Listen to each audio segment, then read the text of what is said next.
Here is the voice of the working class, Rick Smith.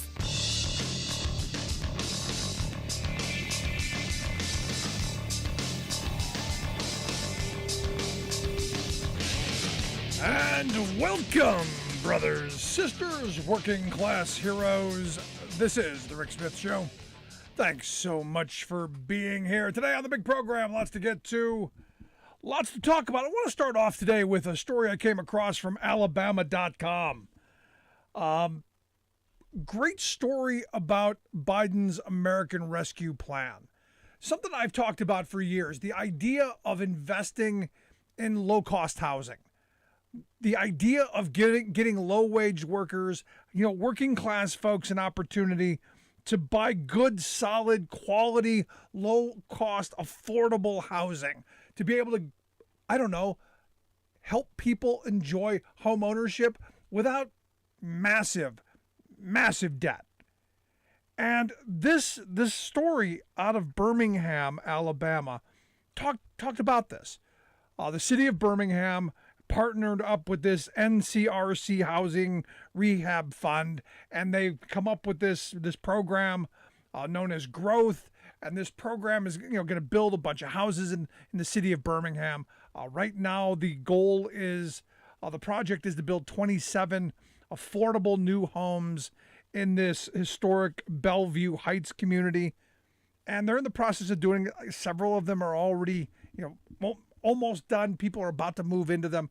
And this was this great story that I'm sure happening all across this country that nobody's really talking about. I happened to just stumble upon it, because I happened to see a picture of the mayor of Birmingham, this Randall Woodfin, handing out these giant, keys, which were great. I mean, I love these things where you had these wide grins, smiling, happy people gonna get their first home, and probably the first home that the family line has ever owned. I mean, the excitement, the joy, all that stuff that goes into this, and to me, this is what smart policy can do. And it's something that I've talked about for a while. Now, the program, evidently the city of Birmingham's taken $540,000 of the American Rescue Plan and moving it into this program to build these single-family homes that are going to be somewhere in the range of 1,200 to 1,700 square feet. We're not talking McMansions. We're not talking massive, homes. We're talking, good, solid, 3-bedroom homes for people to raise families in. Typically, they say in that area, the houses would range in the $200,000 to $240,000 range. They're saying they're going to sell these at around $179,000, which, I started doing some of the math. I'm going, that seems like a lot to call it affordable, given the fact where minimum wage was. And I spent a lot of time thinking about my grandparents today. Because, you go back to the era where they came back from World War II, and we had smart policy doing just this, just in massive numbers. You think of the Levitt towns across the country that were built up with government money, planned communities that built, thousands of homes for the returning soldiers and their families, and the burgeoning, these massive, sprawling suburbs that were coming online. And the money that went into it and the wealth that eventually was created out of it. And I thought about my grandparents. My grandparents who, when they got married, were homeless.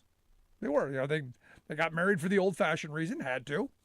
And my grandmother, got, as happened back then, thrown to the curb. My grandfather had nowhere to live. They were basically sleeping in their car and where they could until they eventually, a couple of months down the road, found a place of their own, could save up money and did that. And because, my grandfather served in the war and had some of those benefits, were able to eventually, buy a home and then buy another one. They bought a house in 1967 that my grandmother spent almost 50 years in. They both died in that house. And I started thinking about that one because that's the one that house was part of the Levittown idea. They were a bunch of cookie cutter houses, really well constructed, brick 2x6. They were solid bungalow. They're going to be there another 100 years. Trust me. But really affordable. And I talked to my aunt today, and I go, it was 18 grand back then, right? 1967, $18,000. And I just did some quick math in my head, which, the minimum wage back then was $1.40 an hour. So you just do some quick math, 18,000, $1.40 an hour, the minimum wage. At minimum wage, that house would be, 12,800, about 12,850 hours, just to kind of give a reference. So I started thinking about, okay, 179, the houses that we're calling affordable today. How many minimum wage hours would you have to put in to buy the house at the lowest end at 179? It wasn't 12,800. It was almost 25,000. So you're now talking almost double the amount of minimum wage hours to afford, that basic affordable housing. And, you go, how'd that happen? How is it? And I think back to that generation, because that generation built the most prosperous working class in history. They built opportunities that took people from poverty and moved them solidly into a middle class, into a lifestyle where they didn't want for anything. They didn't live the high life. They had nice things occasionally. They did okay. They didn't want for anything. They took vacations. They sent their kids to college. They retired with dignity and respect. They didn't go on lavish vacations. They didn't have second and third homes, but they lived good lives, dignified, respectable lives. And it comes back to the fact that the policies of that era were encouraging people to buy homes and affordable homes. And you had a wage structure that allowed that. Because, look, my grandfather didn't make $1.40 an hour. My aunt happened to send me just a couple of weeks ago his union contract, because she knows I collect these things. And it just happens that the year of this contract that she sent me was from 1967, the year they bought that house. And in that contract, his wage for that era as a tank truck driver was 12 cents a mile plus $3.42 an hour. Remember, minimum wage was $1.40. So he was making $3.42 an hour for when he was doing the work, the hooking up of hoses or whatever, transfer of whatever was in the tank. But he was making 12 cents a mile. So at the double nickel, if you're doing 55 miles an hour, he was making $6.60 an hour. Which is good money. The weekly guarantee that his contract had, and the contract has it right here. Weekly guarantee was $177.84, which worked out to $4.45 an hour. That was his minimum weekly guarantee. He had to make at least that. And then when you start looking at, now you can afford to buy a home at that rate. Now you can afford to make some of these investments, and you look at the life that they led. And this is where I sat down today, thinking about the years that they spent in that home and the 70s that brought on the inflation that we're living through right now. Because look, we're getting hit pretty hard. His union contract, and I was looking through the contract, in this 1967 union contract. The Central States Area Tank Truck Agreement, it's called, has a clause in there for a cost of living adjustment when inflation hits a certain percentage. And every year during the 70s, when inflation hit a certain point, he was getting a raise. And sometimes 2, 3, 4 raises a year, so that his income didn't get eroded by inflation. And look, back in the 70s when 25% of the workforce, 28% of the workforce were members of labor unions, those contracts had it too, which meant that the workers who weren't covered by unions were also getting it. So what you had during this time of inflation is you had wages going up too, so that workers didn't end up getting crushed. Unlike today, where inflation's going up and you talk to the average worker, they're not seeing their wages meeting the inflation rise. They're not, because employers don't have to. And this is kind of where I go back to this moment where a stronger labor union, a stronger labor movement gets us where we need to be, pushes the policies that we need to have. And, I focus on this because I think it's important.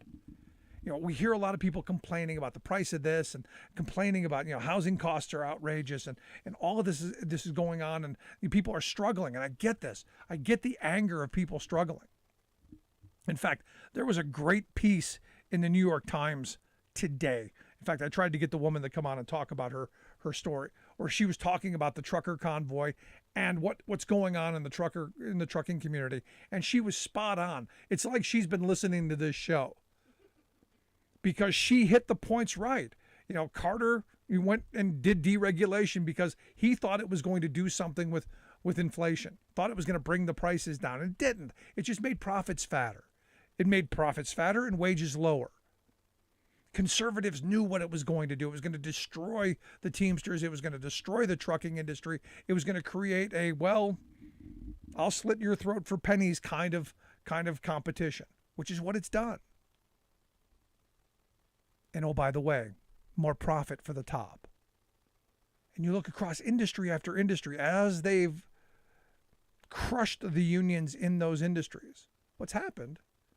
More profits, larger profit margins for the fat cats at the top, the working people suffering, begging. And you look how divided we are. That old phrase, united we bargain, divided we beg. Here we are in that moment. And I'm waiting for us to wake up to the reality. As my grandparents' generation understood and pushed for policy, because understand, Democrats and Republicans were pro-union. They understood that the working people weren't going to tolerate them not being able to have a voice on the job and demand better wages, hours, conditions, so that they would be able to afford affordable housing. But remember, Republicans voted against that American Rescue Plan, the one that's going to help move us in the direction of getting that affordable housing. So for me, a lot of this comes back to us demanding good policy out of the people who are in Washington and in state capitals across this country, and in city councils and mayor's offices, like in Birmingham, where they're trying. They're building a small community with affordable housing for people to get that first opportunity, like my grandparents got. And where they raised their children and a grandson, and where they spent their last dying days with dignity and respect. We should want that for everyone, not just ourselves, but for everyone. And I'm sure every one of you have got a story like that. I'd love to hear it. You can email me, rick@thericksmithshow.com, or give us a call, 1-866-416-RICK, 1-866-416-7425. Going to take a quick break. Right back after this. If you're just joining us, make sure you download the podcast so you never miss a moment of the program. Right back after this. Stick around. You're listening to The Rick Smith Show. We're working people. Come to talk.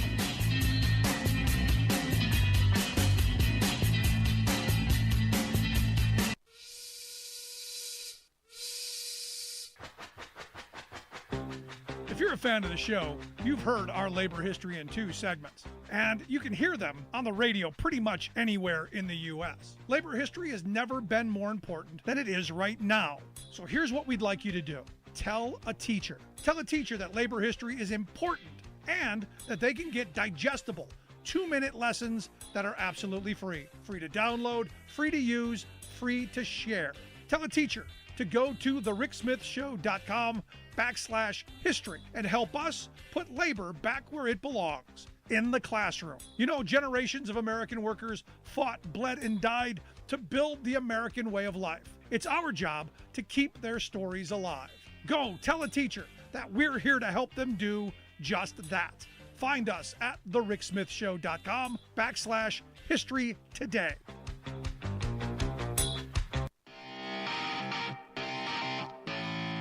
Welcome back to The Rick Smith Show. Now, here is Rick Smith.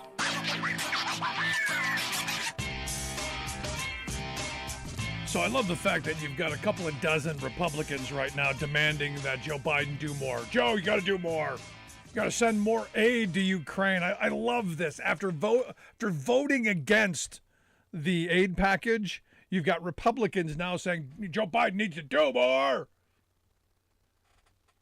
How about voting for the purse strings? How about giving him the resources to do it? How about we do that?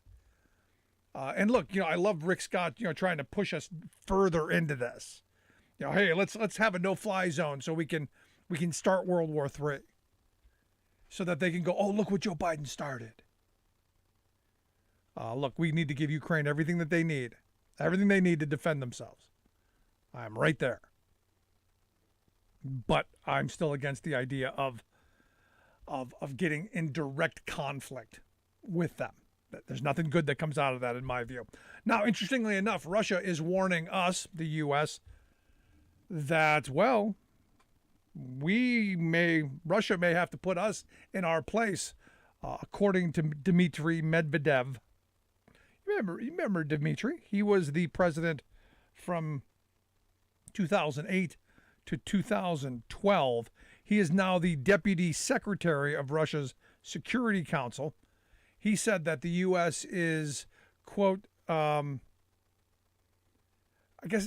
stoked, disgusting Russophobia, attempting to force Russia to its knees. Said it's not going to work. I said Russia has the might to put all of our brash enemies in their place. I can only take that one way. I can only take that they're gonna drop a bomb. This is a nuclear threat. This is a nuke threat. That's all I can take that as. Because look, their ground game.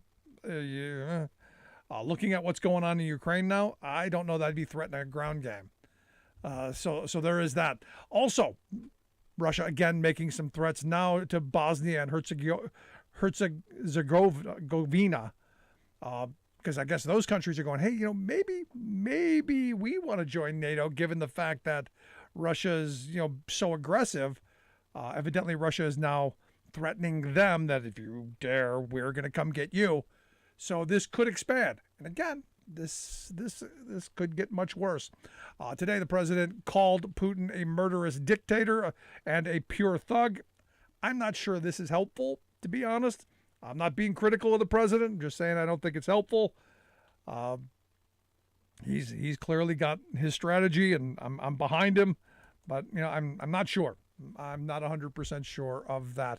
Now the weird thing here is I look at all of this push right now, and there's this messaging going on out there that we have to choose a side between Russia or Ukraine, and I'm not choosing Russia or Ukraine. I'm not choosing the Russian people or the Ukrainian people. This is not that kind of thing for me. This is one guy. This is the leadership of the Kremlin. This is Putin, and I'm not gonna allow this to be a it's the Russians are all bad. No, I'm not going there. This is, and I said this from day one. This is one giant a-hole, Putin, sending poor working class kids to kill other poor working class people in Ukraine. That's it. And to me, that's the reality. Now there are people who say, well, you've got to take a choice. Nope. For me, it's that simple. Putin's the a-hole. Get rid of him, and I may agree with Lindsey Graham. Maybe someone in Russia should, I don't know, take him out. Now, the interesting thing is that's probably something Putin's been thinking about, considering he's got food tasters already. He's got people testing his food.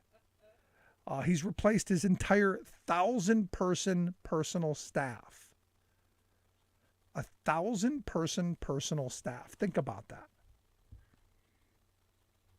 It's amazing to me. Now, what's interesting is in this moment, President Zelensky has become almost a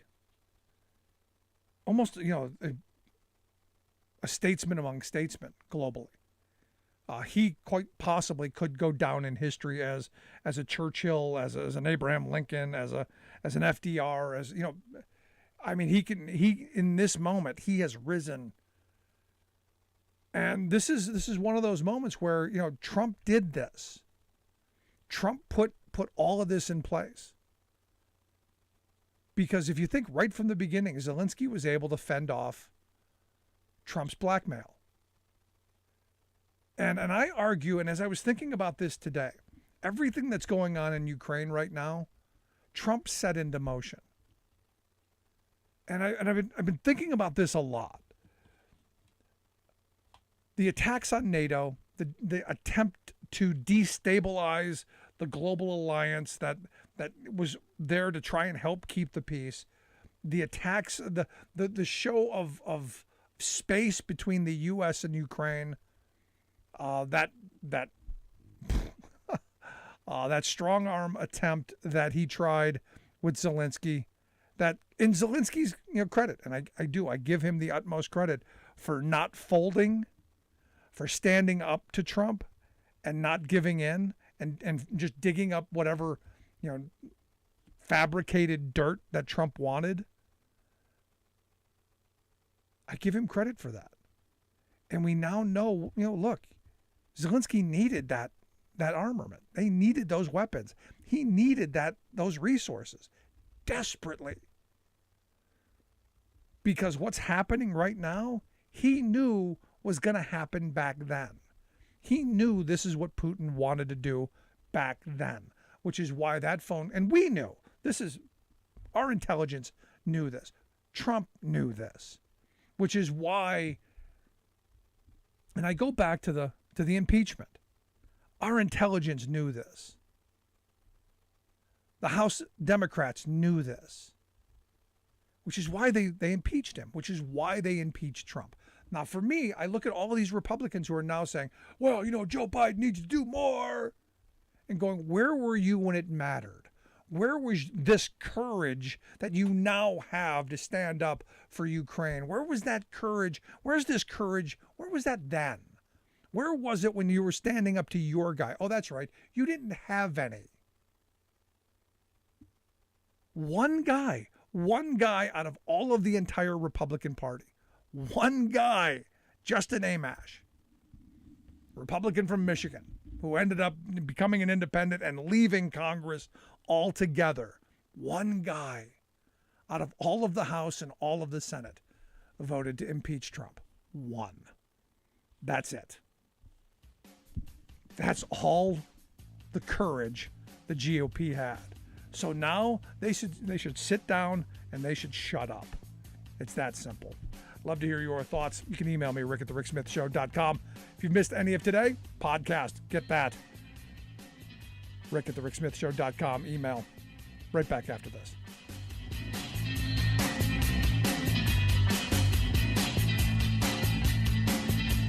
I'm Rick Smith, and this is Labor History in 2. On this day in labor history, the year was 1960.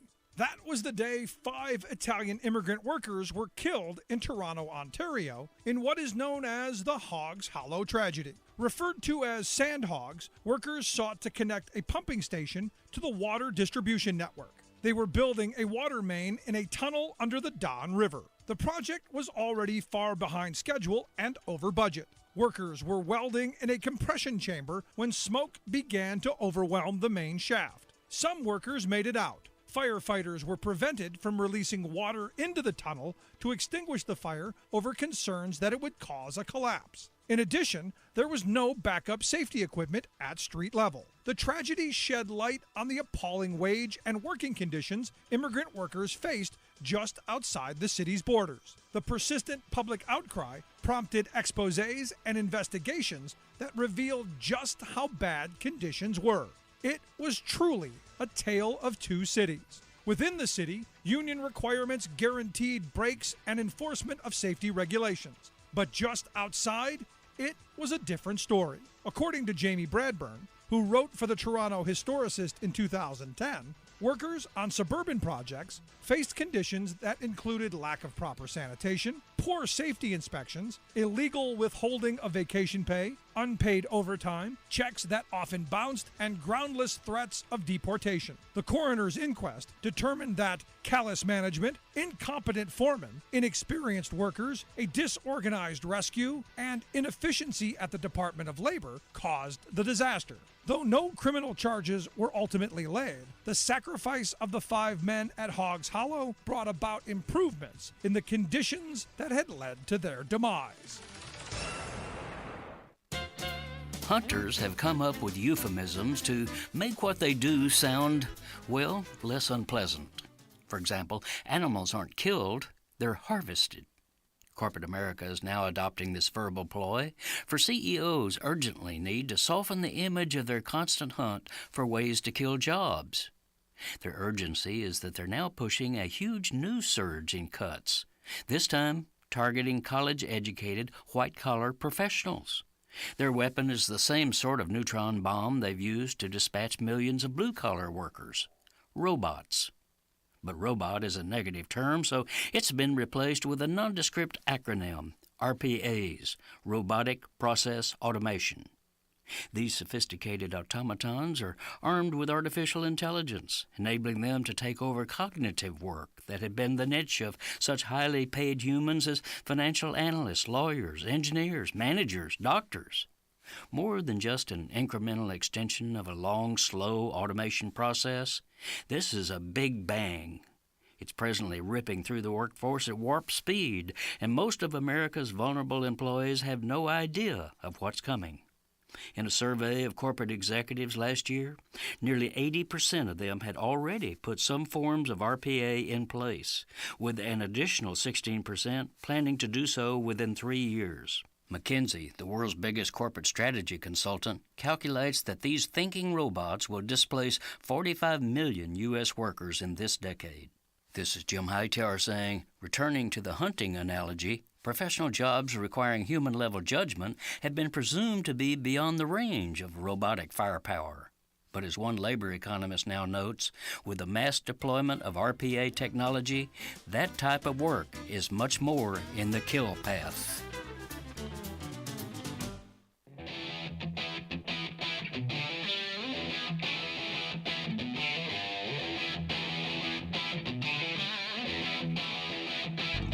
Welcome back to the Rick Smith Show. Now, here is Rick Smith.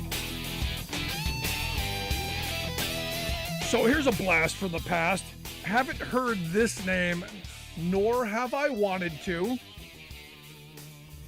But former EPA head Scott Pruitt is mulling around the idea of running for Senate in Oklahoma. James Inhofe, Senator Snowball, evidently not running for re-election. So wide open, bunch of crazies. Mark Wayne going to throw his name in there, the congressman. But Scott Pruitt. And Scott Pruitt, I remember Scott Pruitt. One of the things, my favorite, I think one of my favorite, a lot of favorites with Scott Pruitt. He was the guy who sent his staff running around to Trump hotels to try and find a mattress. Had to get a mattress from Trump Hotel. Tried to get, I think it was I'm not sure if it was trying to get him a Chick-fil-A franchise or if it was one for his wife. There was that. There was also the energy lobbyist he was shacking up with for $50 a night. There was that. What else was there? Using his entire staff as his personal slave staff. So there was a bunch of scandals, but he's now going to run for Senate because, hey, look, he needs cheap deals. He needs cheap digs again and personal slaves. Going to be interesting to see if he actually does throw his hat in. But here to share some thoughts on Scott Pruitt and Oklahoma and, wow, how crazy could that Senate be? I've asked our good friend Sarah Burris to come talk with us. Sarah is a reporter over at RawStory and also native Oklahoman. Sarah, thanks for taking time for us. Hey, happy Thursday. Is it Oklahoman or Oklahomian? What is it? So it's Oklahoman. I prefer the term Oklahomie. Oklahomie. Because I think that's funny. Yeah. I really should trademark that. But yeah, so Scott Pruitt. The thing about Scott Pruitt is he was the first of the Trump secretaries to be so egregious with his corruption that he was the first one to go. I mean, if you recall, there was such an immense amount of corruption with the secretaries in the Trump administration. From Zinke had those weird helicopter trips.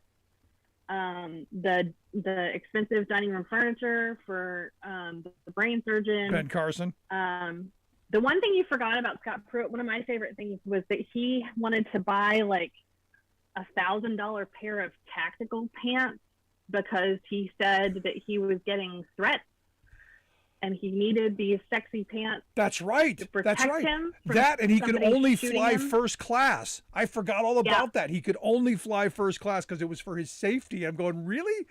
I could only fly first class because my safety, my knees are shot. Yeah, I mean, he was flying first class. He was also taking government planes frequently. He was flying back and forth between D.C. and Oklahoma almost every week. He wasn't using the helicopter as much as Zinke, but I think he was still using it too. It was so much corruption. Yeah. And who had the $150 pens? Yeah. I mean, was he one of them? Was he the guy with the $150 pens? It wouldn't surprise me. Yeah. I don't remember. Yay, but he's evidently running a run for Senate there. Yay. I mean, it's either him or Mark Wayne, Gary Wayne, Mullen, whatever his name is. But that guy's never going to happen. I mean, that would be hilarious. That would end very badly. Scott Pruitt, I think, would be funny just from a perspective of, we would be able to pull out lots of stuff that he did that didn't really make a lot of news because it was Pruitt and then a whole bunch of people sort of fell after him. But yeah. No, good times. Speaking of good times, I'm looking over at Russia, and I was talking about Putin, and evidently, I agree with Lindsey Graham. I'm hoping someone takes him out, and I think he even thinks it because he's evidently got food tasters, and he's replaced his entire 1,000 person staff. He's looking over his shoulder. Yeah, so he fired 8 of his generals and top intelligence staff. He took. Remember the video of the guy he was yelling at at the very, very beginning? That guy he put under house arrest. Yeah. Send him to his room. Yeah, that's the dude who's in charge of was in charge of the whole Russian intelligence. And then the 1,000 staffers that he just fired because he was so paranoid that he was going to get poisoned that he apparently needed 1,000 new staffers, which, to be fair, there's all these new people. I feel like them better, or you don't know them as well as the other ones. It's sort of like the devil you know. And so I'm sort of shocked. But there was, I can't remember who it was. It was one of the intel commentators, like Frank Figluzzi or Malcolm Nance, who was talking about how paranoid Putin is. And they made some comment like, you have to wonder if he's thinking, which one of the people in my cabinet are U.S. spies? Which one of them are going to poison me? And I honestly wonder if that was something that he saw and it sort of triggered the insanity a little bit more. Yeah. Because, it's a valid question. Nobody supports him. Like if you have to put up that much propaganda to get your people behind you, then it's not working out for you. Yeah, this is not working out, I'm sure, as he gamed out on paper. Like I said, I was a football coach for a while. I coached a lot of sports, but every play I ever wrote out on paper always worked. They didn't always work on the field, and I'm sure this is not how they drew this up.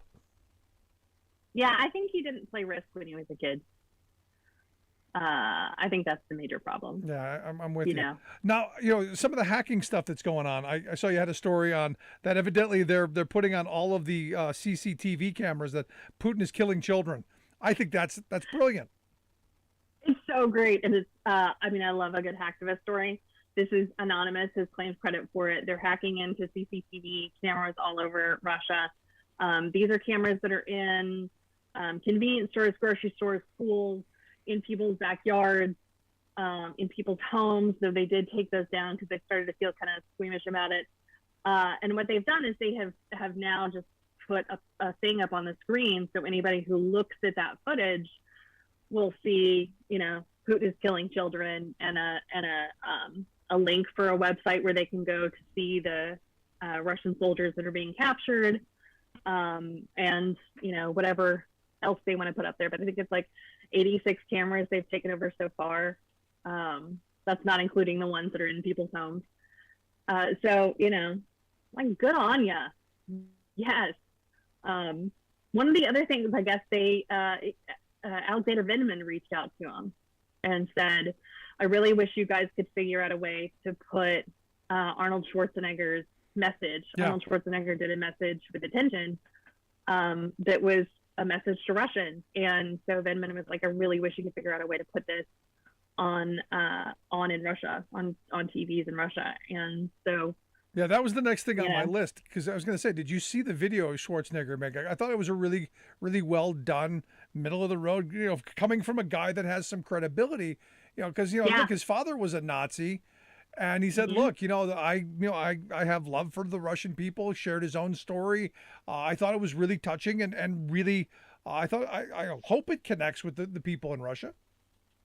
I hope so too. And it's, it's not, he's obviously not the next door neighbor he didn't grow up, Austria's not right next door to Russia, but at least you're knocking on the door of the former Soviet Union. And the thing about Ukraine is that, there's so many people in Russia who have family members in Ukraine and vice versa. So it's like, it really is like killing a brother, or killing a cousin, or killing a real family member. And I think that's one of that among many reasons are why the Russian soldiers are having such a hard time with the war. Yeah. Obviously, there are a whole bunch of them that are dying. The U.S. intelligence clocks it at 7,000. Wow. So, that already is just a little bit over how many people died in the Iraq and Afghanistan wars between 2002 and 2021. So that's a lot in a couple of weeks. That's an awful lot.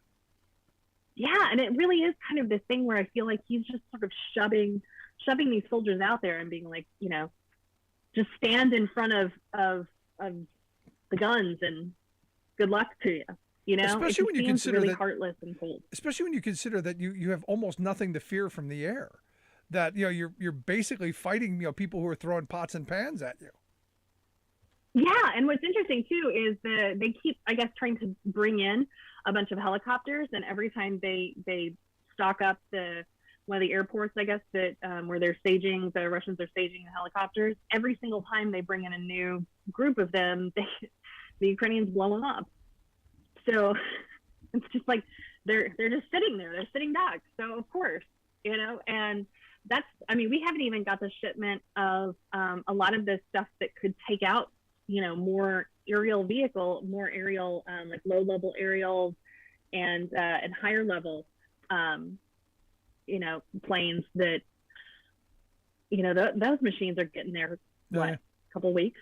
So listen to the Rick Smith Show. We're here with Sarah Burris. Sarah's a reporter over at RawStory, rawstory.com, where you can find the work that she does. Amazing stuff.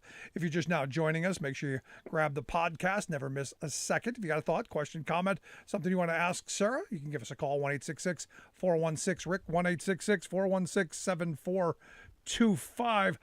Now, I'm sure you saw the video, because you wrote a story on it, of the bizarre spiel that Putin gave about the cleansing, the scum and the traitors, and any people, and particularly the Russian people, will always be able to tell apart the patriots from the scum and traitors and spit them out like a midge that accidentally flew into their mouths. He says, I'm convinced that this natural and necessary self-cleansing of society will only strengthen our country, our solidarity, cohesion, and readiness to meet any challenge. This sounds like genocide. This sounds like ethnic cleansing. This sounds like something a lot of our Republican friends hear music to their ears. Yeah, that's the scary thing is, and that, I think that I wonder if this is one of the reasons that people are starting to ask about war crimes.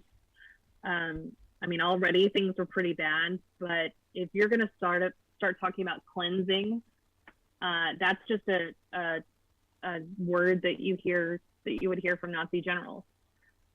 This idea of cleansing Ukrainians or cleansing, a certain type of people from your Russian society or from Ukraine, that's straight up genocide. And when you start talking about that, I mean, obviously that didn't end well for Milosevic whenever he tried that.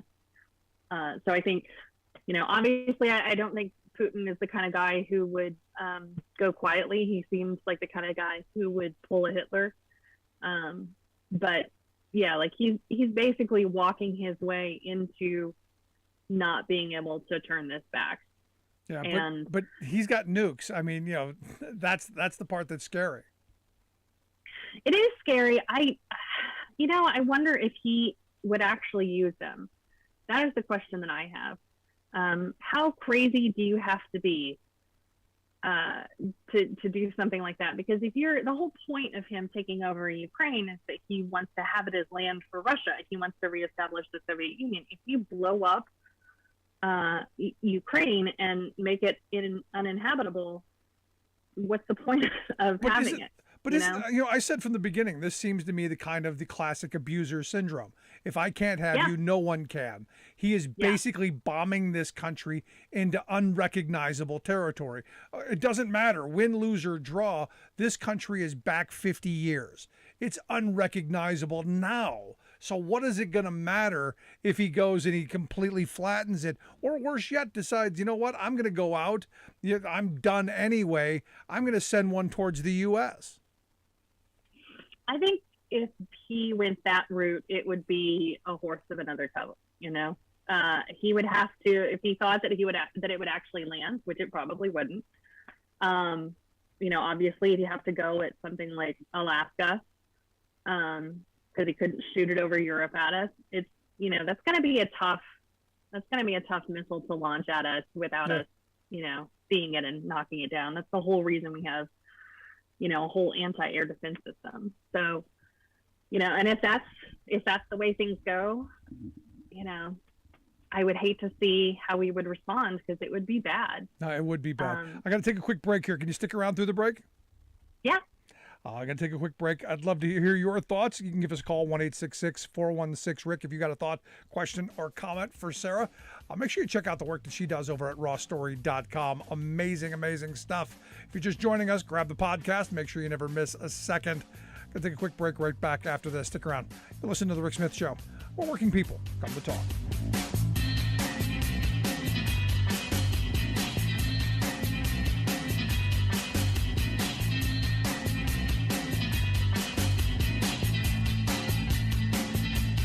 I'm Rick Smith, and this is Labor History in 2.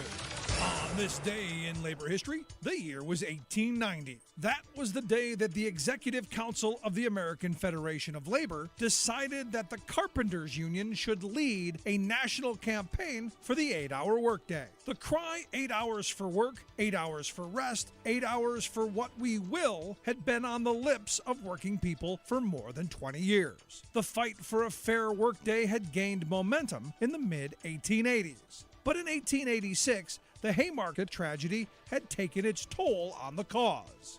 When an unknown person threw a bomb at a workers' rally in Chicago, government officials used it as a pretext to clamp down hard against the labor movement. The decision by the American Federation of Labor to pick back up the call for the 8-hour day revitalized this workers' campaign. The choice of the carpenters to lead the way made sense. As skilled craftsmen, their labor would not be easily replaced. This gave them the leverage to stand up and demand an 8-hour workday. Their president, P.J. McGuire, was also a vocal supporter of reducing the long hours required of so many workers.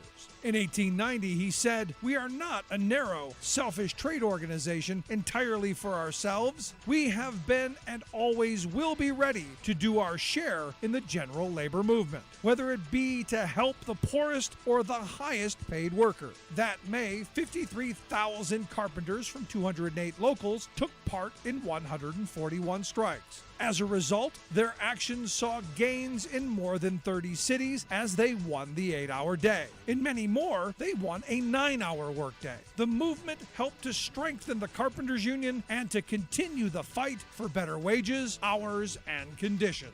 Like what you hear? Check out more at laborhistoryin2.com. You're listening to The Rick Smith Show, where working people come to talk.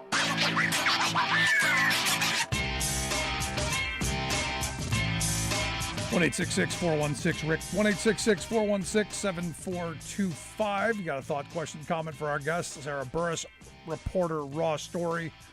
Make sure you check out the work she does there. I got a kick out of Eric Trump, and I always do because I always consider him the dumbest of the Trumps. Evidently, he was attacking the president for only sending blankets to Ukraine, which, he's not reading the presidential daily briefings because, Donald's not reading them, and they're just laying around. Eric's not stumbling over them either. We're not sending blankets. We're sending a lot of other things. And I know, Sarah, you had written a story recently about what exactly we are sending. We're sending some pretty important stuff, aren't we? Yeah. So everybody knows about the Stingers and the Javelins. I was talking a little bit about the aerial defense stuff. So I guess the Stingers can shoot down the helicopters and a low-flying plane at 3,500 meters, which is still pretty, impressive. The tank shooters are the ones that you have to actually hold. There's another weapon, I can't remember what it was called, that you can set that will automatically shoot at them as they're coming in. So, you can sort of set it and forget it. What else is there? There's a bunch of other stuff that's smaller, but those are the main ones. A lot of folks are talking about how they want to send in, why aren't we sending in F-16s? Why aren't we sending in, these fighter jets? And the thing is that we have an Air Force where we invest thousands of man hours and dollars into these pilots who are some of the most incredible. Yeah, like these are people that have been adequately trained. You can't take a farmer, God love them, and stick them in an F-16. The other thing is that those planes come with a whole set of staff that have to do the repairs for them and refueling. And so, that's not even something that Ukraine wants. They want things that are, it reminds me, frankly, a lot about the Russia-Afghani war in the 80s, because it's that level of military weapons that they're using against the Russians. And you think that they would have learned by now. What I found interesting is I listened to Zelensky's speech, and he's calling for a no-fly zone, and he's given it to Biden pretty good. And what he ended up getting was drones, and no one bothered to even make a peep. Not even Putin said anything. And I'm going, you're getting these drones, which have these great cameras and got bombs on them. And you can operate from anywhere. A kid in his basement somewhere in Oklahoma can with the joystick can fly these things. And I'm going, that's a game changer. And nobody, not even a peep. Yeah, and I feel like that is a pretty good investment. Like if we sent drones in instead of our Air Force. The thing about a no-fly zone is that means a lot of the military advisors have talked about how that would be a serious escalation. I don't understand how we haven't really already escalated to, the worst. But, I guess maybe it could get worse. But the thing is that having a no-fly zone means that somebody has to police the no-fly zone. Yep.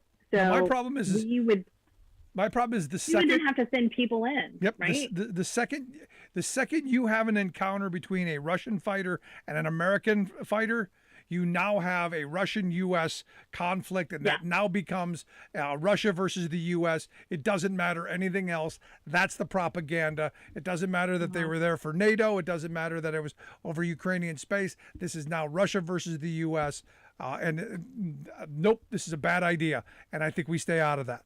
Give Ukraine what they need, everything they need, all of the toys that they needed to fight this off, but no way we send an American pilot into that airspace.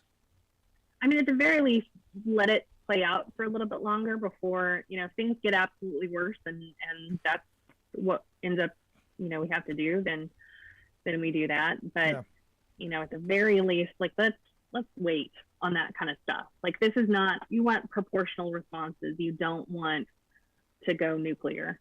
I'm with you. Last bit I got to get from you.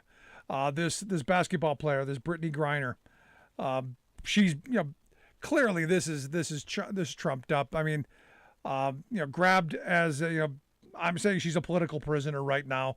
It was stupid to be carrying these cartridges into another country. I don't. Somebody had to tell you not to do this, but to be held this long for this kind of a thing, this is clearly something Russia, Iran, these kind of countries do. What do we know? What are we hearing? And how bad is it going to be for her, do you think? Well, the first question I have is, how do we know that she did actually have them on her? How do we know? Putin has really been trying to get an American prisoner for a while because I think he wants to make some swaps.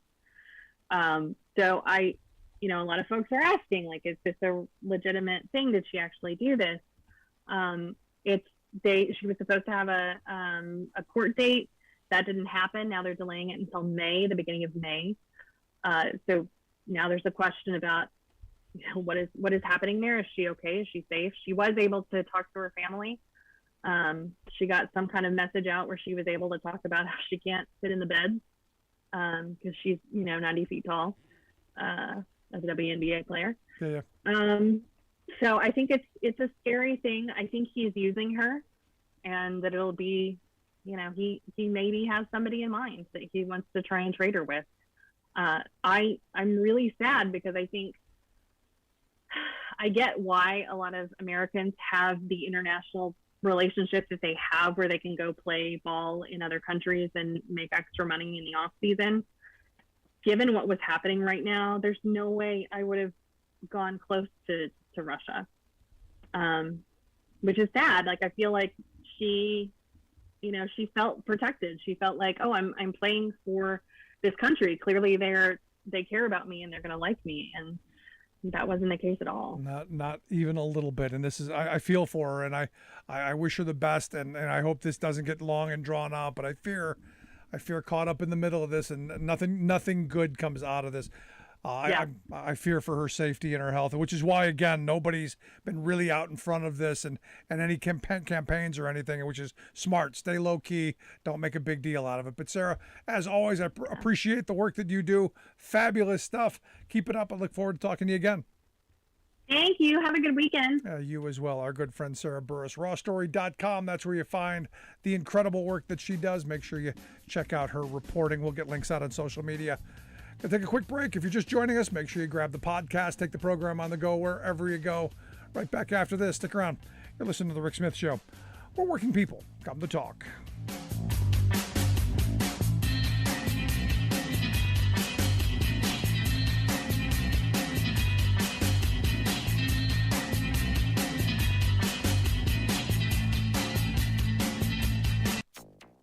Republicans were looking for a scalp, and they basically got it. Republicans and Joe Manchin quash nomination of a climate hawk to the Fed. Methane emissions from coal mining far higher than previously thought. Plus, Lake Powell has now hit a record low water level. And the hydropower it produces is at stake.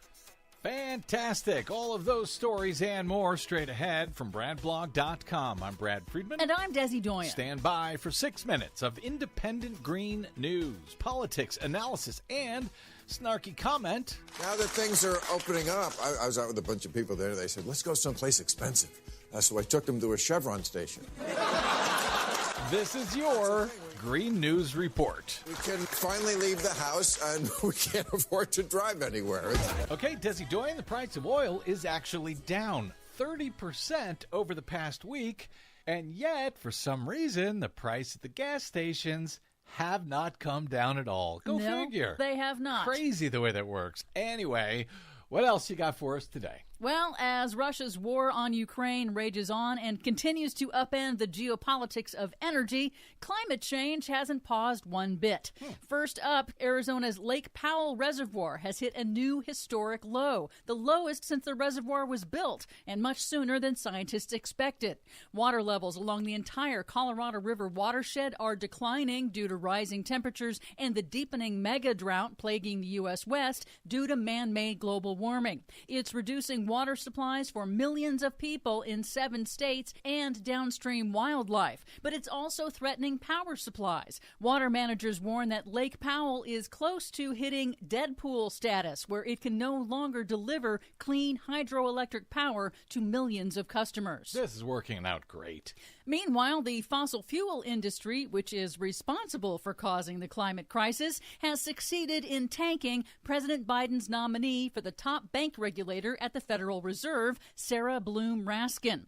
Despite previously being twice confirmed by the Senate, Raskin withdrew this week after conservative Democratic Senator Joe Manchin of the coal state of West Virginia joined Republicans in opposition, dooming her chances in the 50-50 Senate. Did you call him conservative Democratic Senator Joe Manchin? Yes. You mean corrupt Democratic Senator Joe Manchin, I think. The fossil fuel industry lobbied heavily against Raskin over her evidence-based public positions identifying climate change as an extreme systemic risk to the U.S. financial system and her calls for the Fed, the nation's top financial regulator, to integrate climate risk analysis to ensure the stability of the financial system. Bloomberg reporter Michael McKee succinctly explained Manchin's opposition. Now, he's nominally a Democrat. He is from a coal-producing state. He didn't like her views on energy going forward, but he also makes his family money from the coal company he owns. Yes, he does. And as for the Republicans, did they mention that Sarah Bloom Raskin happens to be married to House impeachment manager Jamie Raskin in their complaints? Nope. Cowards. In other news, the Securities and Exchange Commission is set to unveil groundbreaking new rules forcing publicly traded companies to disclose their financial risks from climate change to protect investors. Oh, I hope that's okay with Joe Manchin. And for the first time, also disclose their greenhouse gas emissions in a standardized way, which will bring the U.S. more in line with other countries. Joe Manchin ain't gonna like it. The new rules are part of the Biden administration's broader push to force the private sector to address the dangers of global warming. Good. Meanwhile, a new study concludes that coal mining emits more climate-warming methane globally than the oil and gas industry. Really? That's important because methane is a more powerful greenhouse gas than carbon dioxide on shorter timescales. The analysis from Global Energy Monitor is the first to measure methane emissions from more than 2,000 individual coal mines around the world, finding that coal mine emissions are 50% higher than the EPA estimates and exceed the carbon dioxide emissions from China's 1,000-plus coal-fired power plants. How did Joe Manchin become a millionaire again? His family-owned coal business. Huh. A major leak at a ConocoPhillips oil field in Alaska's North Slope has been spewing methane uncontrolled for nearly 2 weeks now, forcing the evacuation of hundreds of employees from the site. The company says it is now working to remediate the leak. Finally, ExxonMobil has lost another appeal to halt an investigation by the Massachusetts Attorney General into whether the company lied to investors and the public about what it knew about climate change. Yes, they did, and yes, they should pay for it. Exxon had tried to argue that the Massachusetts Attorney General's probe violates the corporation's right to free speech under the First Amendment, but the Second Circuit Court of Appeals denied Exxon's latest attempt to escape the investigation. You have the right to free speech. You don't have the right to defraud investors and the American public. For much more on all of those stories and the ones we couldn't get to today, check out our website at greennews.bradblog.com. Are you tired of think tank approved corporate news and commentary? Are you tired of CEOs telling you what to think, who to hate, and who to vote for? Well, welcome to the Rick Smith Show. We don't take orders from some boardroom, and we don't do focus groups or talking points. We don't work for them, and we never will. I'm Rick Smith, and I work for you. Join us daily at thericksmithshow.com and download the podcast and never miss a minute.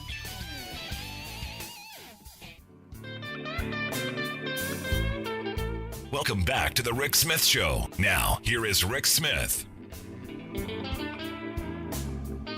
So recently, you may remember, I had a caller who told me that she believed that there were absolutely no limits whatsoever on abortions. And I'll tell you, I old white guy, I don't know an awful lot about it. So when I asked her, I said, hey, okay, tell me what you believe.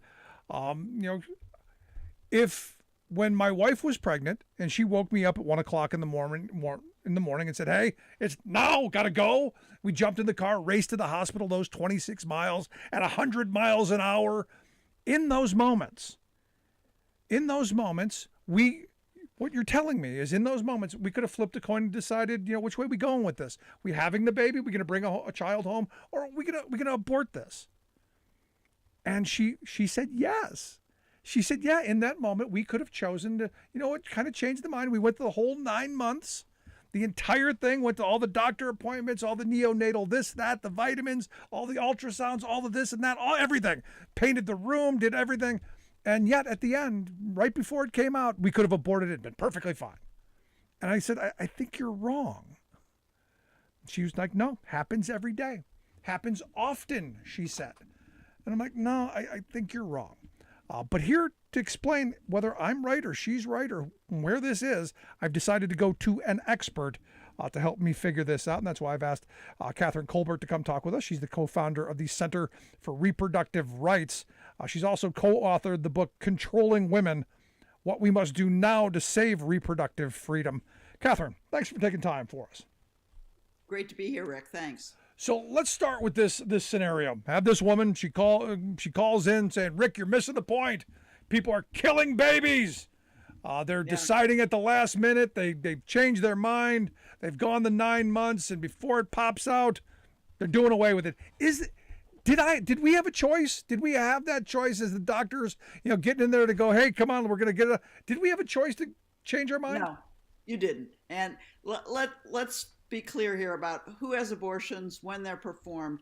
About 92% of all abortions in this country, and there's a little over 900,000 abortions each year in the United States. 92% are performed in the first 12 weeks of pregnancy, and more are moving earlier and earlier. In the next maybe what's known as the second trimester, somewhere between 12 and 20 weeks, we're talking about the 8%, but most of that 8%, okay, is in the first couple of weeks. So you have a very, very small number, less than 1% of abortions are performed after 20 weeks.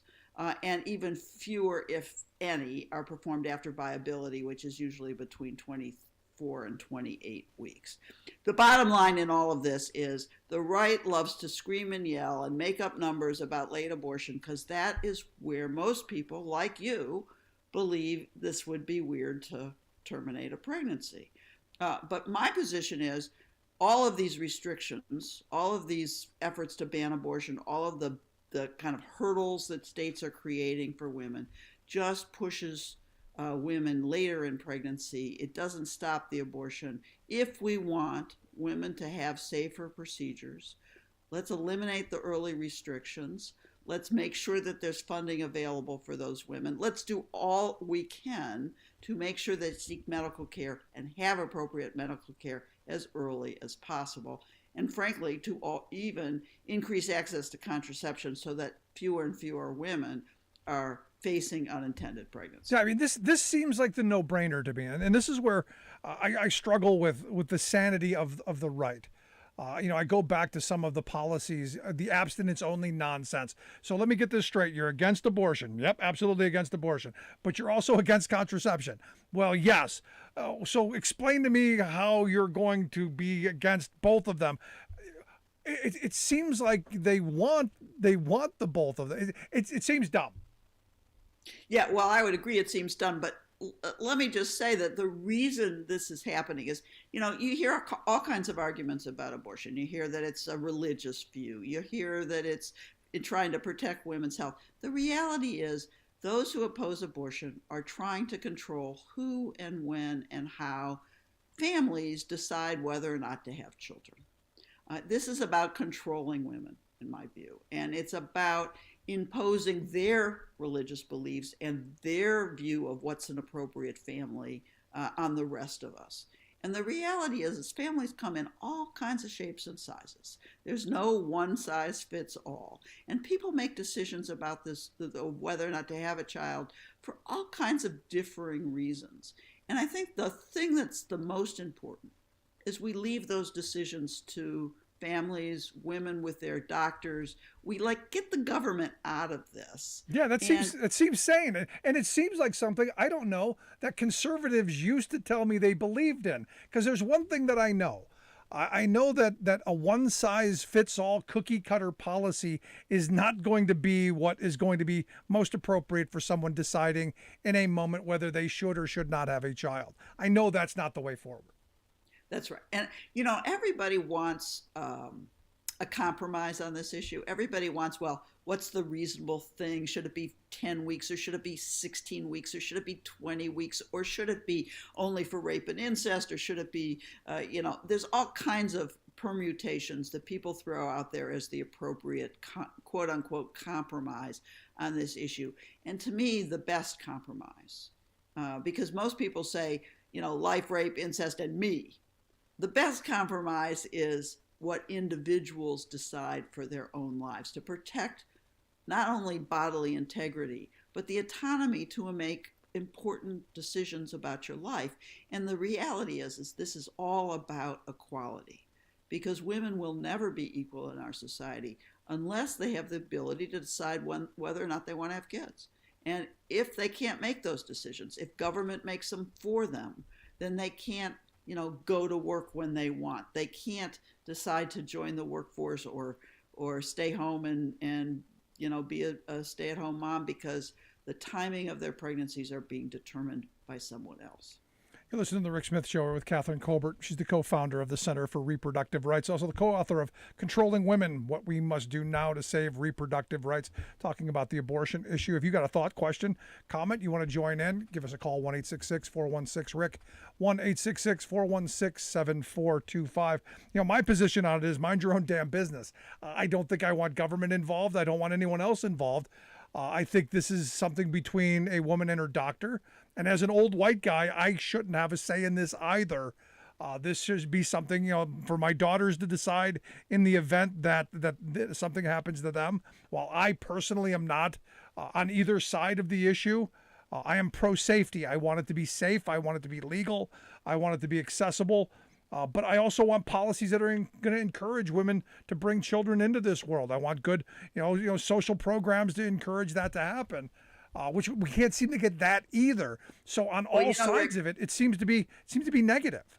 Right, and part of what I talk about a lot is that the right to choose abortion, the legal right, is what I think of as reciprocal. It's not just the right to terminate a pregnancy, but it's a right to have children and raise them in dignity and safety. And as you say, have the social policies like childcare, like support for family and medical leave, et cetera, that help families decide to have children. But let me just go back a second and explain what's going on right now, because I think most people don't understand that the Supreme Court, the newly conservative, ultra-conservative court with 3 Trump appointees, is poised to decide a case out of Mississippi sometime between now and the end of June. And I argued a very important abortion case in 1992. It was called Planned Parenthood versus Casey. It's the current case that's the law of the land. And this Supreme Court is going to overrule both Roe and Casey and say that states are free to ban abortion if they want. And what that means is we're looking at 21 states in this country that have already banned abortion and a number that will continue to do so. And so women from, Georgia all the way west to Texas, across the entire South, across the mountain states from Idaho down to the Mexico border, those women, there's about 400,000 women who face unintended pregnancies in those states every year. Those women are going to have to travel sometimes as much as 200, 300, 400 miles to get a safe abortion, or go into the what I think of as the gray market or the black market to get abortion pills and terminate their pregnancy themselves, what we think of as self-managed care. And that's just wrong. Right. It's just wrong. The safety you want is not there. The agony that women are going to have to face trying to put together money to travel those miles to get child care. A lot of women who are having abortions already have families. They have 2 and 3 kids. They just don't want another. And so, in fact, that's about 30% of the women who have abortions. Forcing them to travel 200 miles to get medical care is just inappropriate. And we need to think about this issue, is how do we help not only those women, but create the politics in those states that this kind of stuff can't happen. No, that's assuming that laws like are being proposed in Missouri don't get passed in all of those states that will punish a woman for leaving the state and seeking an abortion, because Missouri is attempting to pass a law as we speak to punish someone for leaving the state, which I don't know how you can do.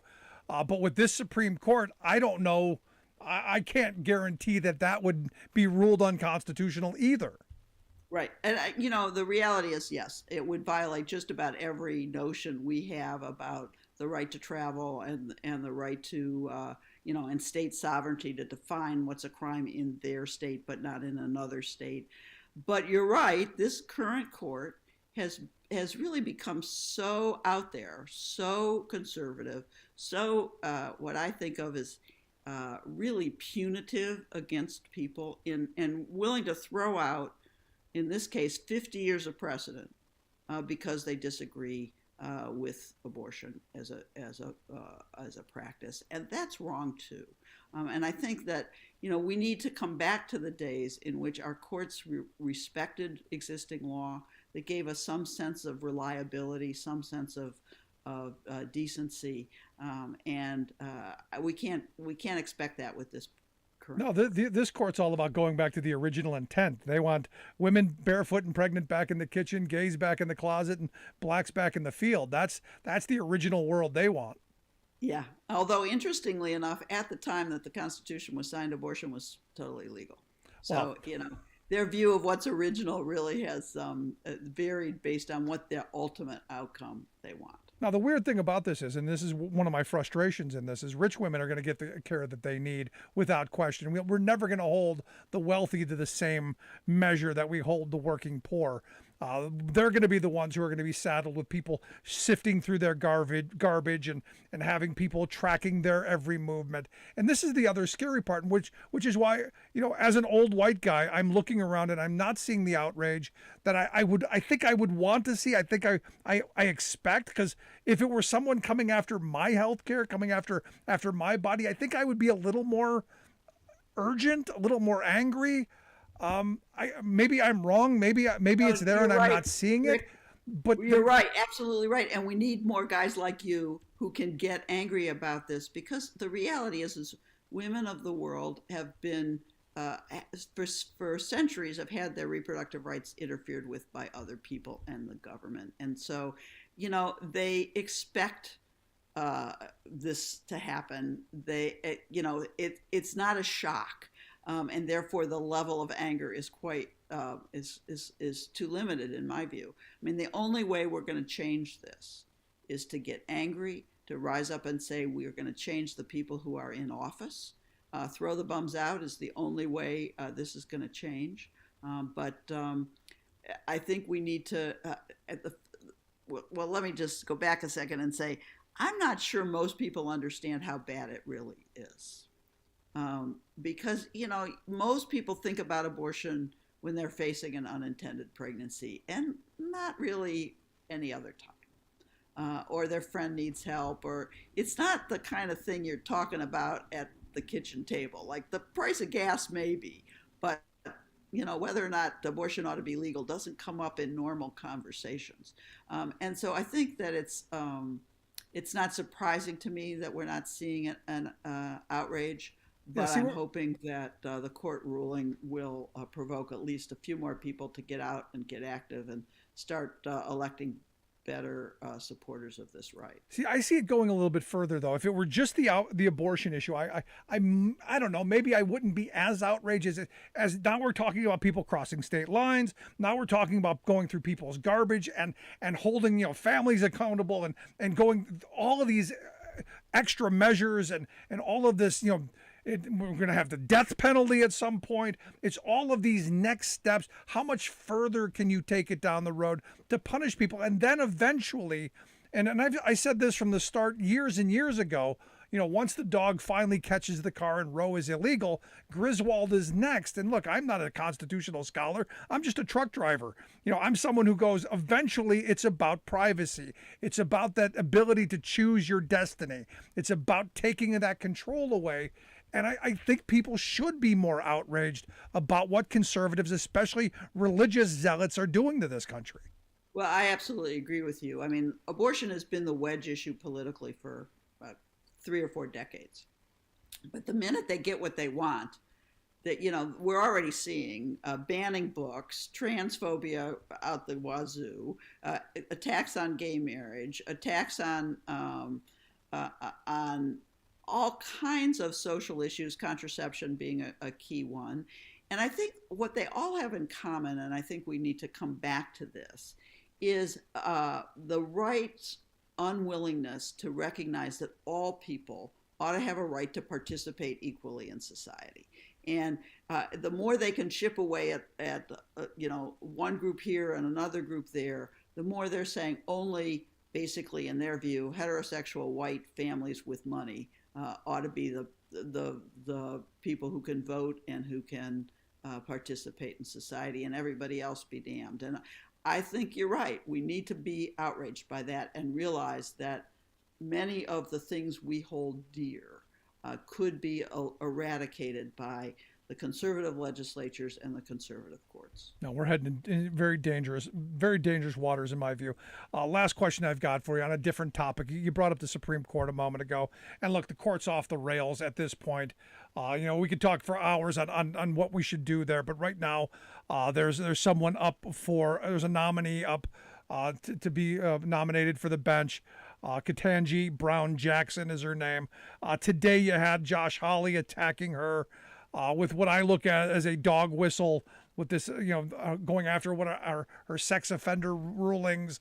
I see this as a dog whistle to the Q kooks to try and attack her. I'm curious your thoughts on her and on these kind of attacks, if you have any. Well, yeah, I mean, it's let me just say I'm thrilled with her nomination. She's probably one of the most jurists in this country who are extraordinarily qualified to be on the Supreme Court. Yes, all of these attacks are dog whistles. They don't want black women to be on the court. Let's face it, they dog whistle all black women on all kinds of assumptions of power. But I think it's really important for us not only to recognize that she needs to be confirmed, but also to recognize that her being on the court will not change the balance of this current court, which means it's historical, it's wonderful, it's a great replacement for Justice Breyer. But the reality is this court is going to be really, really bad for many years to come, even with her confirmation. Yeah, I know that it is what it is. It's still going to be 6-3 bad all the way around, and we can't change that. But Kathryn, I appreciate you taking time for us. I hope you'll come back and talk to us down the road again. I'm sure the horrible will continue, but I'm sure hoping some outrage and some anger shows up at the polls this November. Thanks for your time. Thank you. Good stuff. I'm not going to say good stuff. It was actually fairly horrible. I'm actually fairly outraged, and you should be too.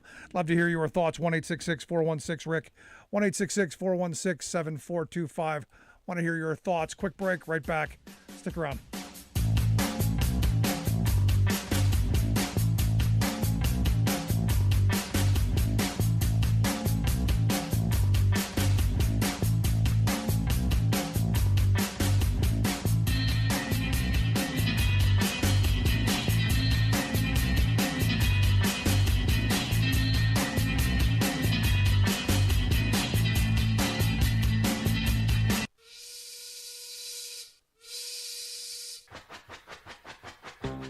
If you're a fan of the show, you've heard our labor history in 2 segments, and you can hear them on the radio pretty much anywhere in the U.S. Labor history has never been more important than it is right now. So here's what we'd like you to do. Tell a teacher. Tell a teacher that labor history is important and that they can get digestible 2-minute lessons that are absolutely free. Free to download, free to use, free to share. Tell a teacher to go to thericksmithshow.com/history and help us put labor back where it belongs, in the classroom. You know, generations of American workers fought, bled, and died to build the American way of life. It's our job to keep their stories alive. Go tell a teacher that we're here to help them do just that. Find us at thericksmithshow.com/history today.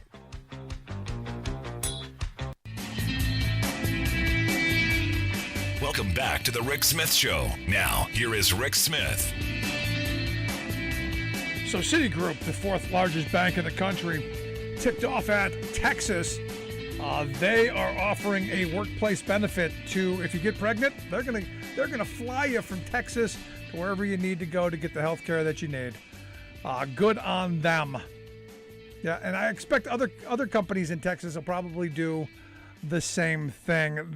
Maybe that's going to be the response.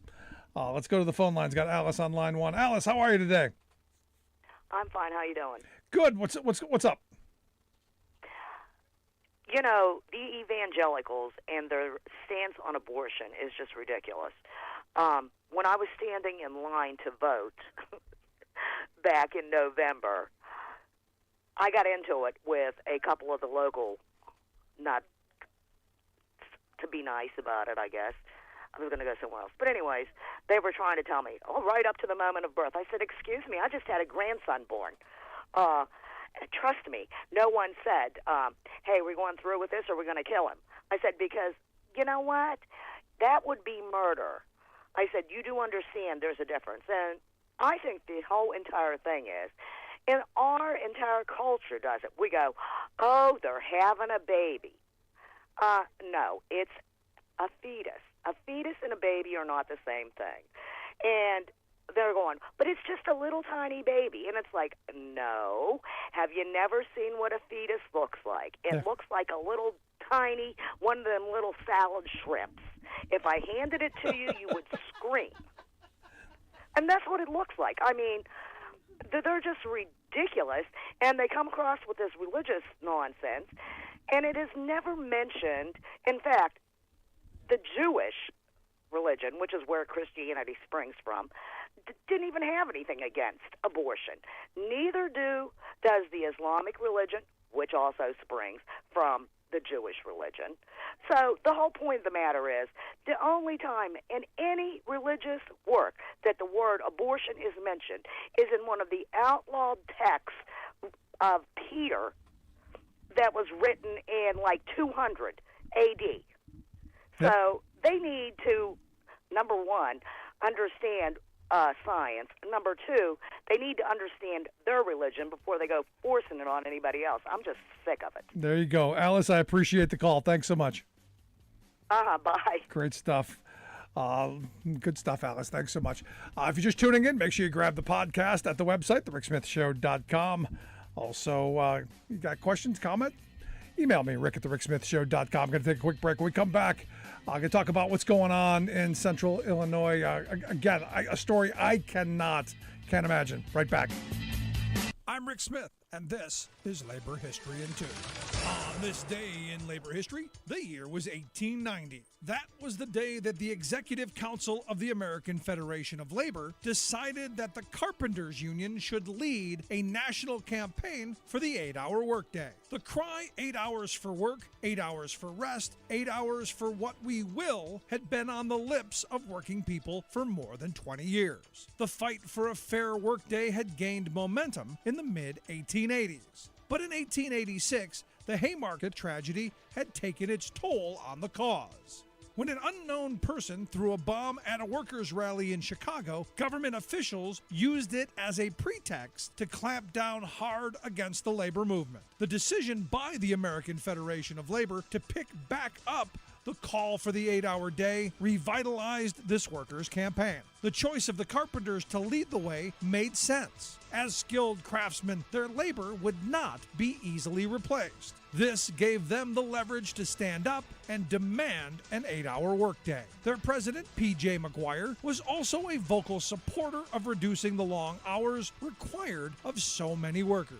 In 1890, he said, "We are not a narrow, selfish trade organization entirely for ourselves. We have been and always will be ready to do our share in the general labor movement, whether it be to help the poorest or the highest paid worker." That May, 53,000 carpenters from 208 locals took part in 141 strikes. As a result, their actions saw gains in more than 30 cities as they won the 8-hour day. In many more, they won a 9-hour workday. The movement helped to strengthen the Carpenters Union and to continue the fight for better wages, hours, and conditions. Like what you hear? Check out more at laborhistoryin2.com. Hunters have come up with euphemisms to make what they do sound, well, less unpleasant. For example, animals aren't killed, they're harvested. Corporate America is now adopting this verbal ploy, for CEOs urgently need to soften the image of their constant hunt for ways to kill jobs. Their urgency is that they're now pushing a huge new surge in cuts, this time targeting college-educated, white-collar professionals. Their weapon is the same sort of neutron bomb they've used to dispatch millions of blue-collar workers, robots. But robot is a negative term, so it's been replaced with a nondescript acronym, RPAs, Robotic Process Automation. These sophisticated automatons are armed with artificial intelligence, enabling them to take over cognitive work that had been the niche of such highly paid humans as financial analysts, lawyers, engineers, managers, doctors. More than just an incremental extension of a long, slow automation process, this is a big bang. It's presently ripping through the workforce at warp speed, and most of America's vulnerable employees have no idea of what's coming. In a survey of corporate executives last year, nearly 80% of them had already put some forms of RPA in place, with an additional 16% planning to do so within 3 years. McKinsey, the world's biggest corporate strategy consultant, calculates that these thinking robots will displace 45 million U.S. workers in this decade. This is Jim Hightower saying, returning to the hunting analogy, professional jobs requiring human-level judgment have been presumed to be beyond the range of robotic firepower. But as one labor economist now notes, with the mass deployment of RPA technology, that type of work is much more in the kill path.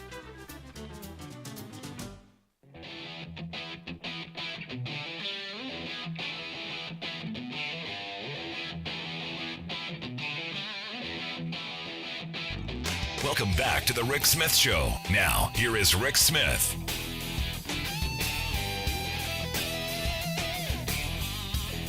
So you may remember last week we talked a little bit about this G&D integrated manufacturing company that recently fired all their workers for what appears to be the egregious violation of wanting to be represented by a union, the Iron Workers Union.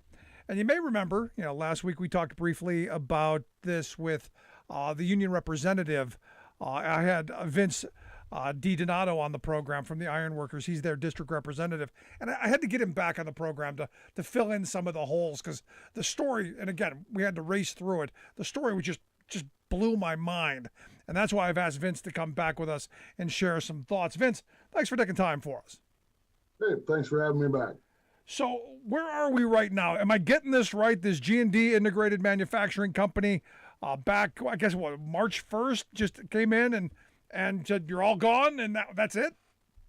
Yes, they left 2 workers in the plant to finish up a few things, but they've had some management employees doing bargaining unit work, kind of wrapping things up, unhooking parts from the crane that workers were working on when they were tapped on the shoulder and basically told to leave and not come back.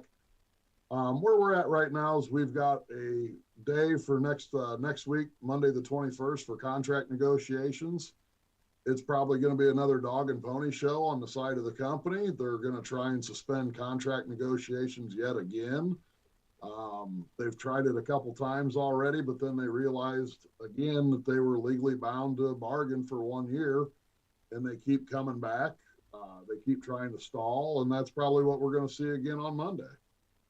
So potentially they're going to stay out of business for a whole year, close everything down just to get away from not having to deal with workers who have a representative so that they can have some say in the workplaces. Is that what I'm getting? Well, that's the thing, Rick. They insinuate they're closing the doors, but they've actually never used the words that they are going to close. They have a paint department that is also under the G&D Integrated Manufacturing business that is not going to shut down or lose work from Komatsu. Uh-huh. So they're not technically going to shut down, but that's kind of what they've insinuated to workers. And that's, what's obviously got everybody up in arms is they're not going to close the doors. So they're basically just going to move the work to somewhere else. In what I would argue is violation of the law, which couldn't that open them up to some pretty ugly fines and some trouble? Yeah, so the board's been looking at some 10J injunctive relief for a while. They're investigating all the charges right now. The board has really come up to the plate in the last couple of weeks. They're collecting all the information. They're following up on all the statements they've already done, adding to any new statements or any things that they got to get that they have not already. And so it looks like they're going to have some activities here before too long also. This seems fairly drastic, isn't it? Yes, it is.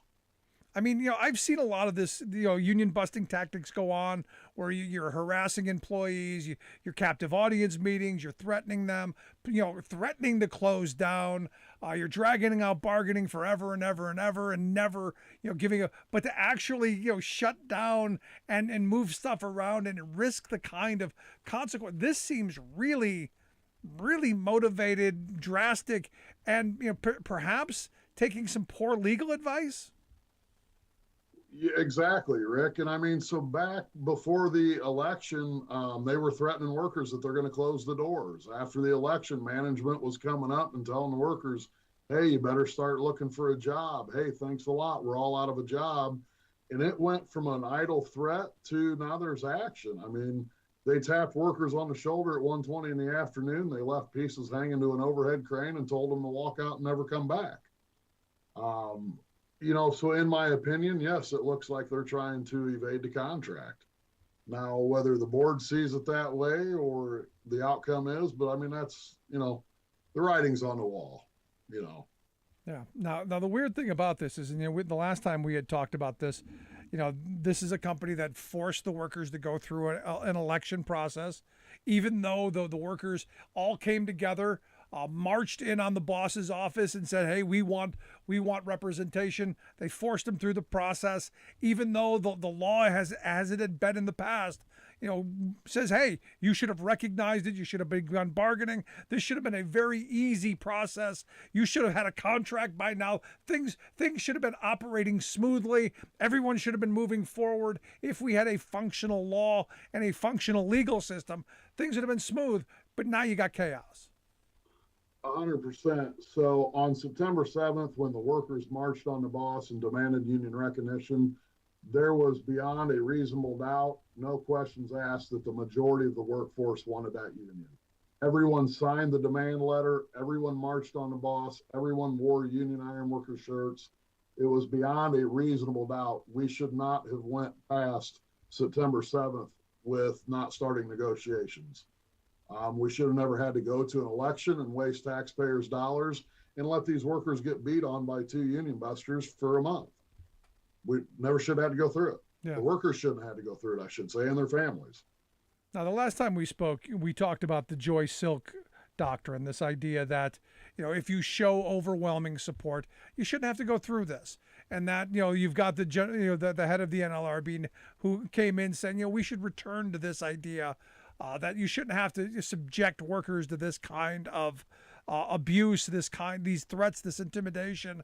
I think this is a smart move to return organizing and return unionization efforts back to the way it was where my grandparents' generation were in the workplace. It seems sane and rational to me, Vince.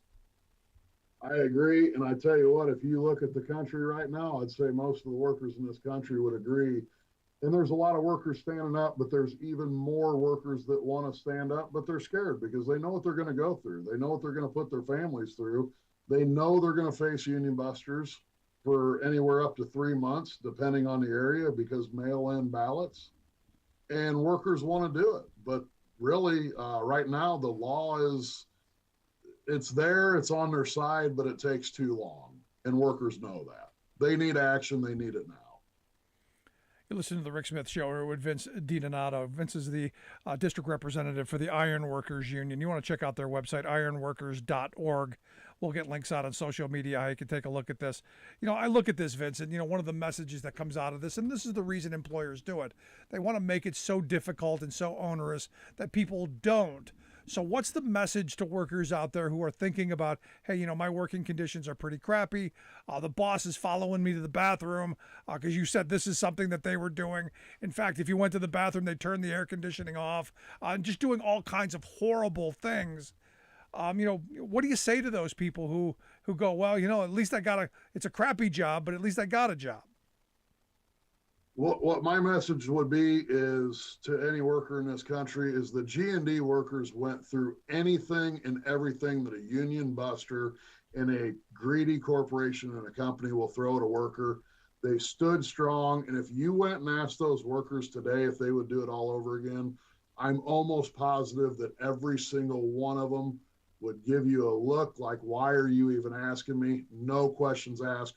We would repeat that. Workers in this country are tired of it. They're going to stand up. Don't back down. You've got the power. You've got the control. When you and your coworkers stand together, you can demand any change you want, and you will have a voice on the job. You will have more than what you have today. Don't back down. I spent a little time earlier in the program talking about my grandfather and, when they bought their homes, back in the 50s and 60s, and the fact that their contracts had cost of living adjustments in it, and all of the things that generation fought for and made their lives. They didn't lead lavish, extravagant lifestyles. They led solid middle class existences. They led lives of respect and dignity. And sadly, today workers are struggling to make ends meet. And with this inflation that's hurting people right now, wages haven't in any way kept up. The reason, a big part of it is in the private sector, 6.1% of the workers are in unions. You're not seeing wages keep up as a matter of contract. This is one of these issues that I think we need to be hammering on, Vince. Well, right now, the way the labor force is and the demand for workers, if you're ever going to stand up, now's the time. They need you more than ever. There's a labor shortage, both union and non-union in this country. And if you're ever going to stand up to make a change, now's the time. So what can we do in this situation? I look at this G&D integrated manufacturing company, and I got to tell you, my blood boils when I see situations like this, when these owners think that they have this kind of dictatorial control, that they can ruin lives like this. What can we do? What can people do? What's the response here? So we have some big ask getting ready to come, but the small ask right now is get on ironworkersrising.com, get on the Facebook, the social media, Twitter, follow these workers, support these workers, help them, share it with other workers that need help. Get on G&D integratedunion.com, follow the story as we continue to add to it. reach out to these political leaders in your area and tell them that you need them to support Joyce Silk. Workers in this country need that. And that's kind of the ask right now, but we're going to have a lot more coming up here in the near future. We're going to hold some rallies for the G&D workers. We're going to do some things to help them out. And as those develop, we'll definitely keep in contact with you and let you know. No, this is an important issue because, this is one of those fights, Vince, and you know it as well as anyone. This kind of situation doesn't happen often, where a company goes to this drastic of an extreme, because the consequences are at the end of the road when found guilty are actually there. This has to be a big deal, and the entire labor movement has to come around. So let me ask you that question. In your area, how is the rest of the movement gathering around and helping out? It's going pretty well. I mean, the building trades, all the unions are extremely supportive. They've come out to all the rallies. They've sent letters to the workers. They've talked to the workers. The labor movement itself is getting a little bit stronger. It's a great area. But honestly, until every worker has what they need, it's not close to being over yet. Yeah, it's I'll tell you, it's angering and it's frustrating, and anything we can do to help you, Vince, we're here for you. Hey, greatly appreciate it. Thank you. And anytime. Vince, I appreciate the time, man. Great stuff. Vince DiDonato, Ironworkers District Representative. Again, the website, make sure you check out the website. Ironworkers.org is the website. Also, make sure you check out ironworkersrising.com. We'll get links out on social media how you can check that out. We'll get some of the other stuff as well. Going to take a quick break. Right back after this. Your thoughts, 1-866-416-RICK, 1-866-416-7425. Also, if you're just joining us, make sure you grab the podcast. Quick break, right back.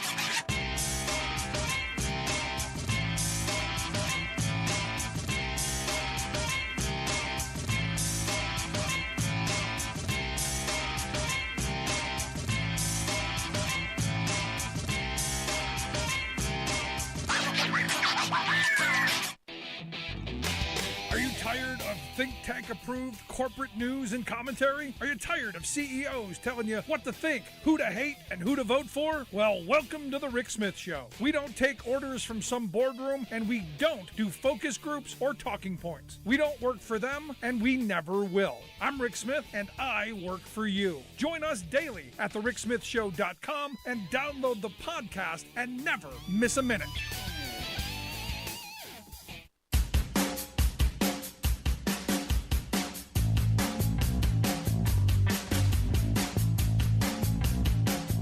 One 416-RICK, 1-866-416-7425. You got a thought, question, comment?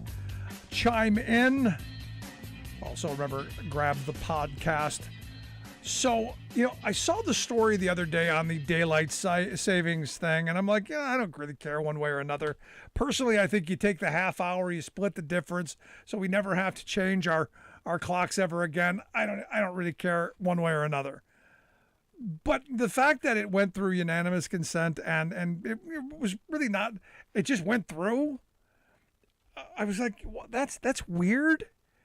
I'm surprised because nothing goes through the Senate that quickly. I mean, nothing. Until I saw this story today. Story by BuzzFeed pointed out that everyone was surprised by the passage, even the Senate, because there are people who are vehemently opposed to the daylight savings time. Like people in Florida who want the extra morning hours because, tourism and a whole bunch of stuff. There are people who want, the farmer communities want that extra hour of morning daylight. Somehow it got through. And I find it interesting that this sneaks its way through, but, funding to make sure that we can get kids health care or, feed children. We can't seem to get any of that through, but daylight savings time, that just sneaks right through. I guess it speaks volumes for how crazy things are in the Senate. Just kind of throws it out there. Now, early 2024 folks are chiming in. Evidently, Tom Cotton's name keeps being thrown up. In fact, Iowa and New Hampshire, his name keeps coming up again and again. There, in fact, I saw his name on a poll. Tom Cotton, really? Really? Now, there are some folks on the left who are throwing the name of Ro Khanna out for 2024. In fact, the Sanders camp is pushing Ro Khanna. We've had Ro Khanna on the show a bunch of times here.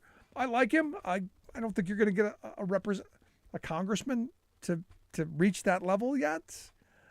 Maybe. Maybe no. I don't think so. But we'll see. We'll see how it goes. 2024, a long way down the road.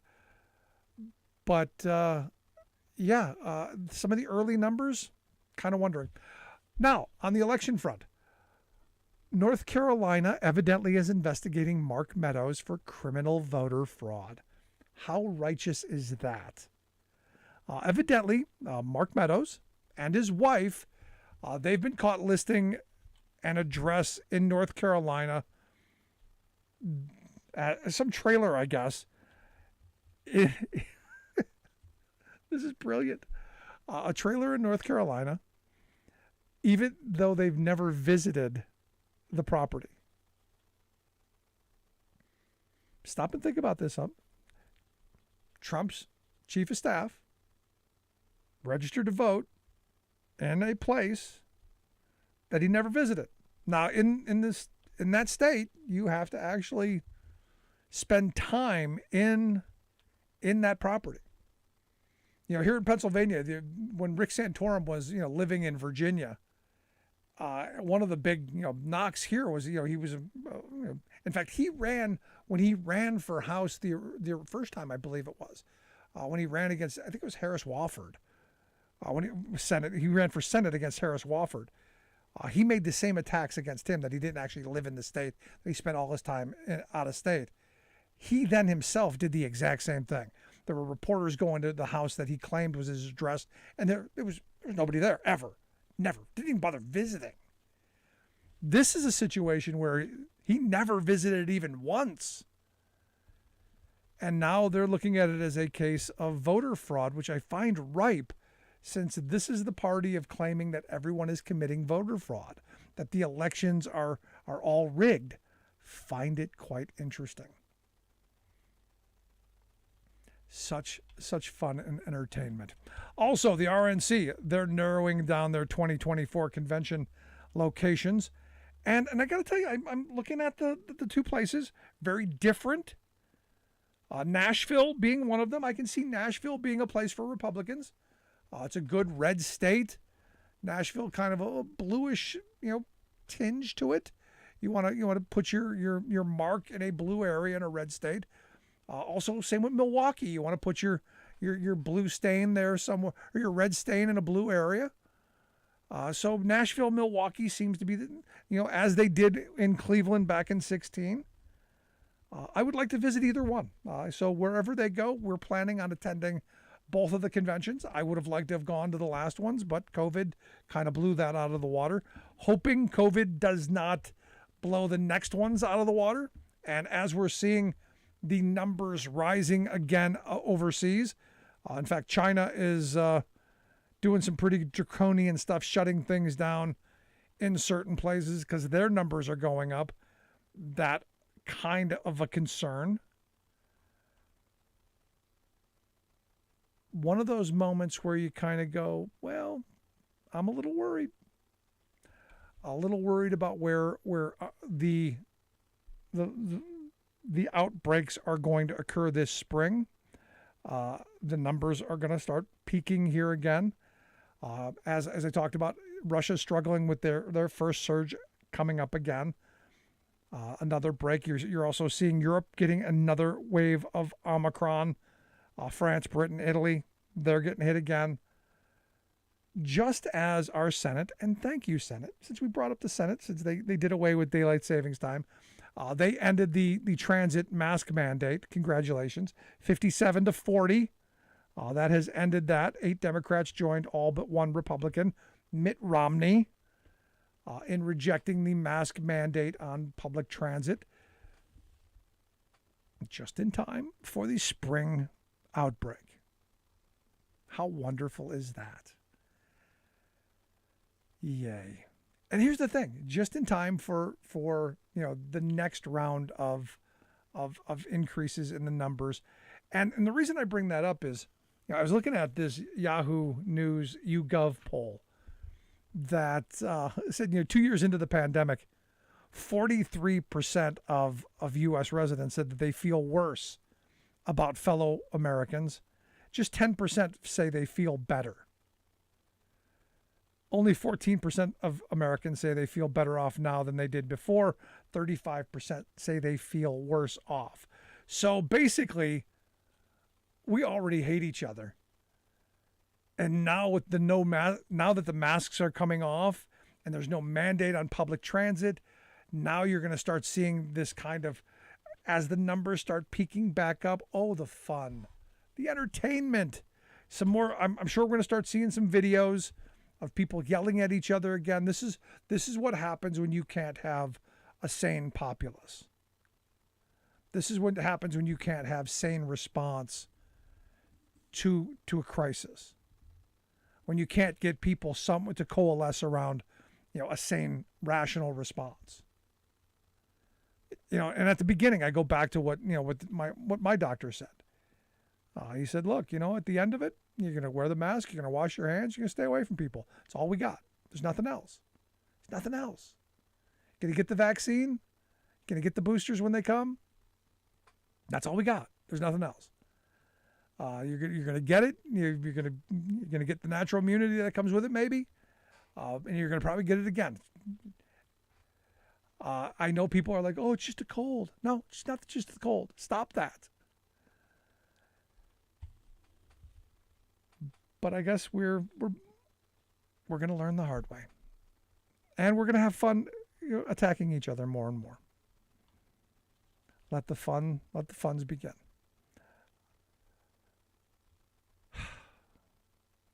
Why does it have to be that hard? I come back to that. Why does it really have to be that hard? Also, speaking of the Senate, Chuck Grassley, the Republican from Iowa, evidently he has admitted that the GOP isn't going to lower drug prices. And this is one of those moments where you just go, Chuck, shouldn't your party do something? Now, he has previously negotiated a plan to lower prices when he was, with Ron Wyden. But he admitted during a committee hearing, it's going to be hard to pass if his party regains power. So Democrats need to do it now. Again, not hard to understand. Joe Manchin, something needs to get done. This is popular, should be done. Something we need to do, and quickly. But I got to wonder whose payroll he's on there. Anyway, if you missed any of today's program, thericksmithshow.com, that's where you go to get the podcast. Love to hear your thoughts. You can email me, rick@thericksmithshow.com. I do answer all emails personally, especially the crazy ones, and have gotten some real Lulus lately. Thank you for that. I had one guy testing me. He was testing me on my response to war profiteering. Thank you for that. And I'm proud to say I passed with flying colors. But thanks for your responses. And if you missed any of the program, grab the podcast. Thanks for being here. We'll see you back here next time.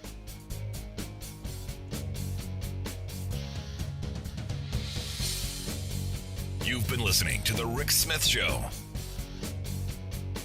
Email Rick at rick@thericksmithshow.com. Until next time, this has been The Rick Smith Show, where working people come to talk.